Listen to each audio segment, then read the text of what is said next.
di keluarga. Yang kedua itu ibu akan memberikan contoh atau di keluarga. Yang ketiga itu ada ibu memberikan manfaat atau di keluarga. Dan yang keempat itu ibu memberikan akibat kalau aturan tidak dipatuhi. Terus yang kelima itu contoh perilaku sopan untuk patuh dalam keluarga seperti itu. Nah, itu tuh nanti kalian dalam setiap kelompok itu kan memiliki topik berbeda-beda. Nanti kalian berkumpul dengan subtopik yang sama.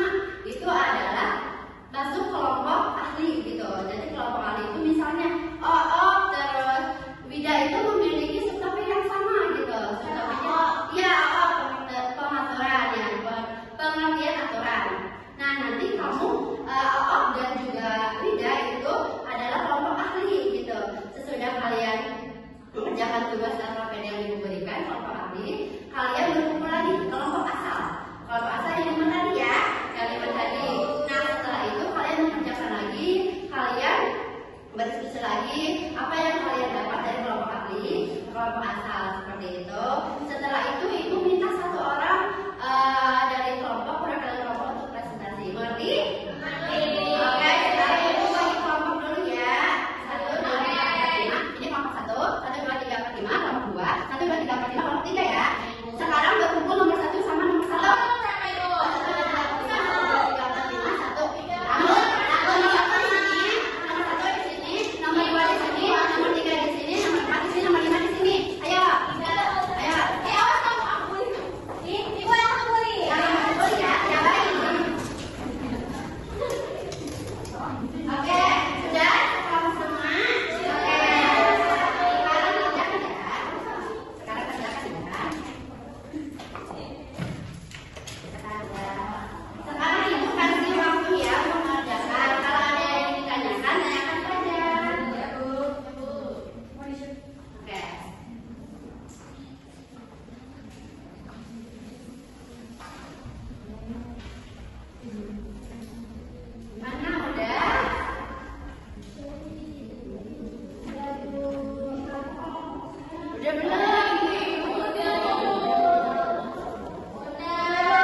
Ibu akan memberikannya